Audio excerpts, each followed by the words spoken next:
All right. Hey everybody. Thanks for dialing in today for our live demo. Um while we give people another minute or two to join, feel free to chat in where you guys are dialing in from today, and we'll get started in a minute.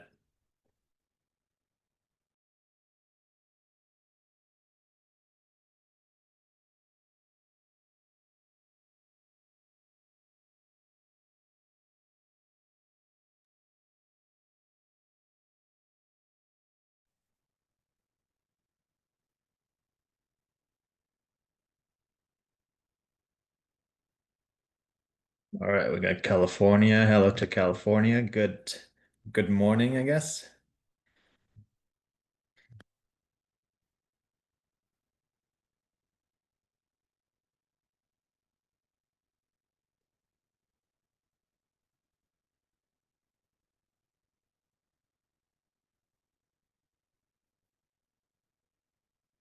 All right.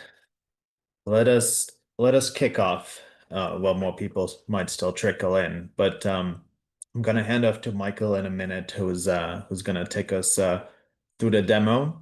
But want to cover a couple of housekeeping items before we get started.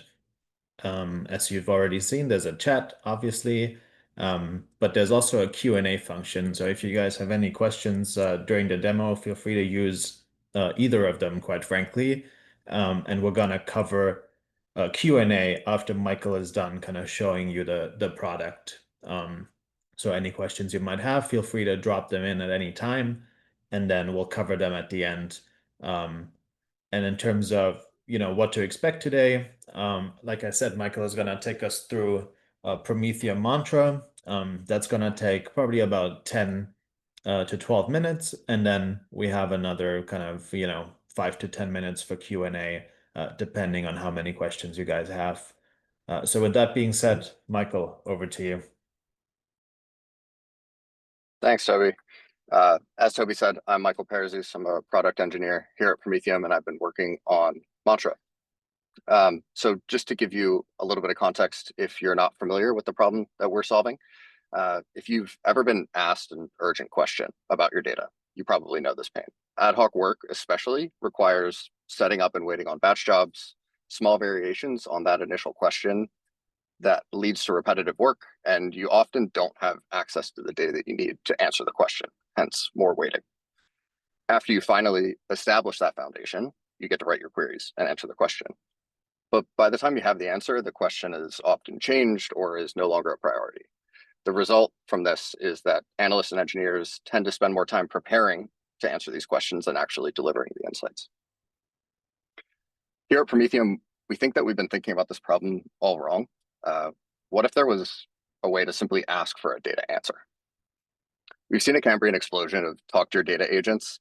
And while these other tools make similar claims, they focus on answering questions about data specifically in their platform. We believe that Promethium's open data fabric architecture is really our differentiator from those tools by giving you access to heterogeneous data and context from across your enterprise. A few different ways that it does this is, first, you don't need to wait on ETL processes to centralize your data. You just connect your sources directly to the fabric for real-time federated access, thanks to the data fabric. You can be confident in the answers that it produces as well by providing context through semantic business rules, showing what good looks like through golden queries, and this is all augmented by the context that's already embedded in your stack. After that, you finally get to talk naturally and directly with your data for instantaneous answers with Promethium's Mantra agent, or you can bring your own agent and talk via MCP. So altogether, these deliver instant conversational data answers from across your enterprise, not delayed or potentially stale batch outputs that are still subject to change. So now I'm just going to dive into the demo and show you what we've been working on. If you have any questions, please leave them in the Q&A and we'll circle back at the end.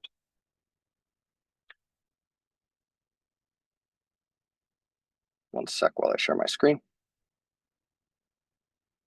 Okay, so if you've used AI tools, as many of you have, I'm sure, this is a classic interface, but what's underneath is really is really our bread and butter. So if I come in here and know my data landscape, but maybe don't know where some of the data lives, or really just want to start seeing what types of questions can I answer. I need to start with discovery. So in this demo instance, we're going to be querying some insurance data, but you imagine it being your industry as well.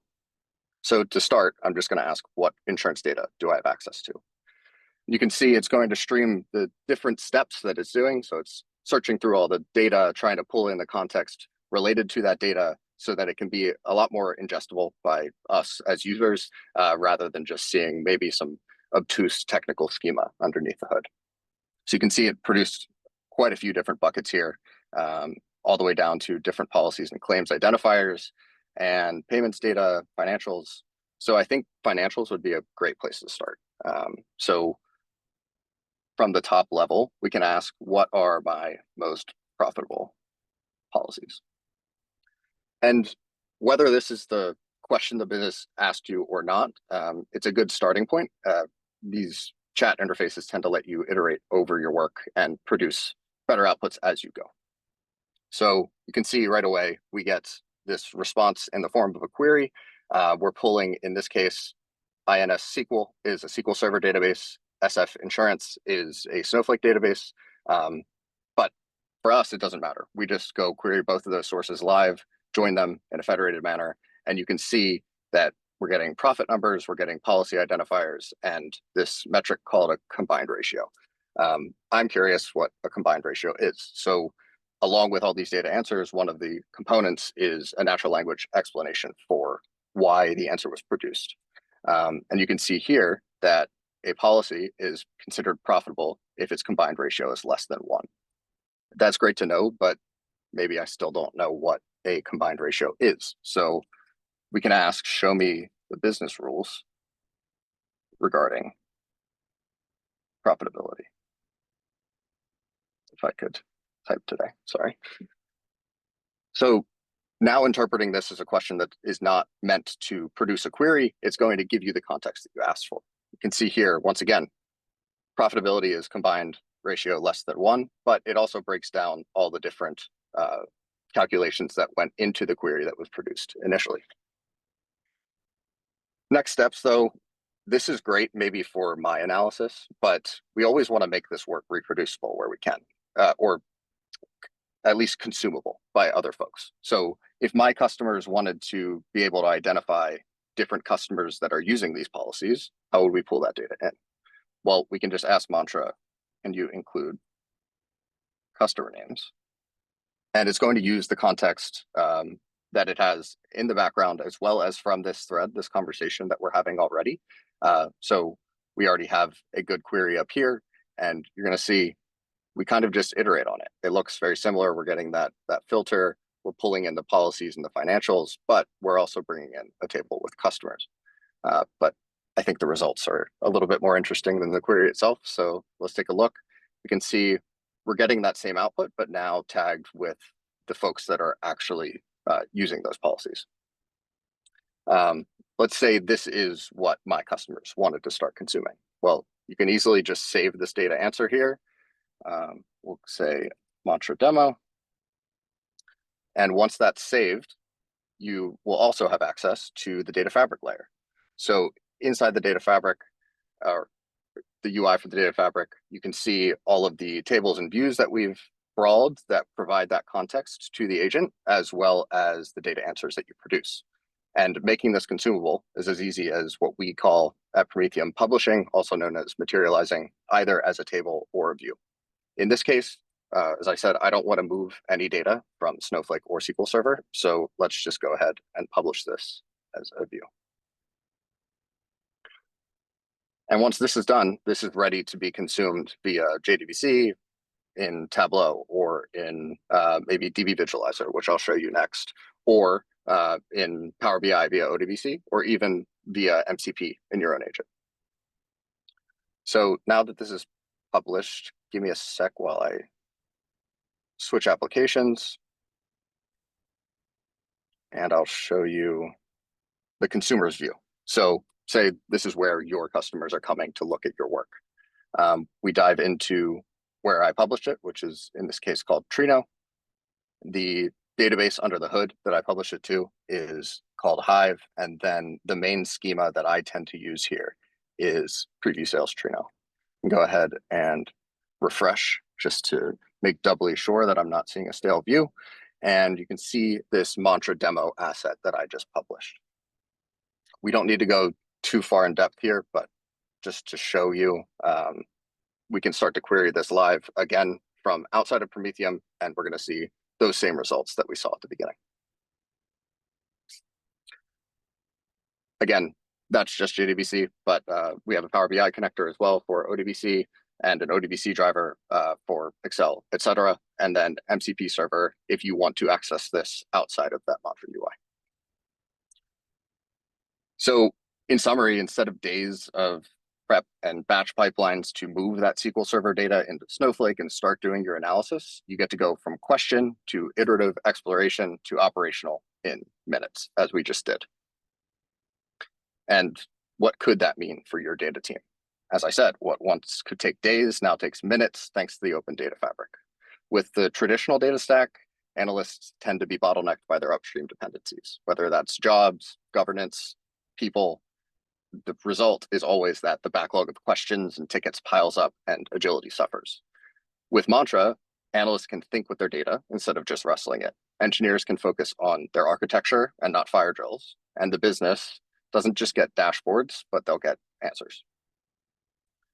So I hope this was interesting to you all. I want to open it up to Q&A with myself and Toby.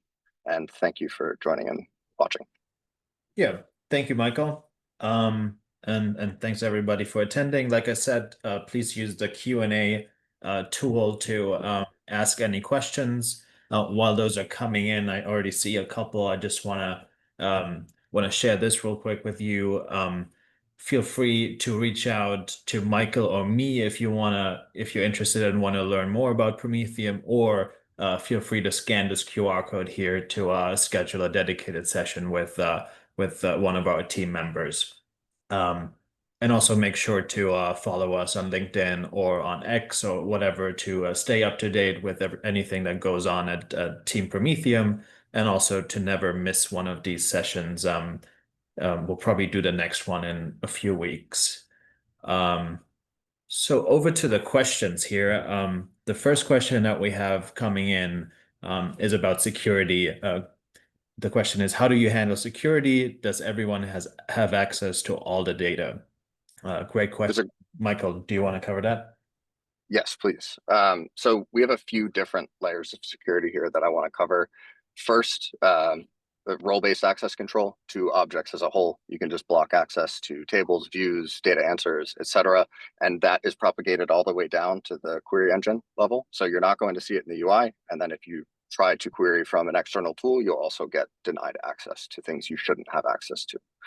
We also have a fine-grained access control layer that will allow you to give partial access to different views and tables as you would expect. So mask your columns, filter your rows, do whatever you need, and that will be reflected across the platform. Perfect. Second question we have here is around metadata. It says our metadata and context sits in a lot of different places. What kind of context do you support, and how do we bring it together? That's a great question. So there are a few terms that we use, but they always correlate to the different sources that we've been seeing with our customers. So a lot of people have metrics and descriptions and tags in their data catalogs. Folks have some of these metrics defined in their semantic layer in their BI tool. Regardless where it sits, we have connectors to go out and reach out to these metadata sources and treat them almost like a data source in itself. Store that alongside all of the technical metadata and use that together as the context to produce your data answer. Great. Any other questions? These were the two I could see in the Q&A tool. Otherwise, again, thanks everybody for joining today. We'll also make sure to send you a recording of this probably early next week. And like I said, please feel free to reach out to Michael or me with any questions, or if you guys want to learn more. Thank you so much and enjoy the rest of the week. Thanks for joining.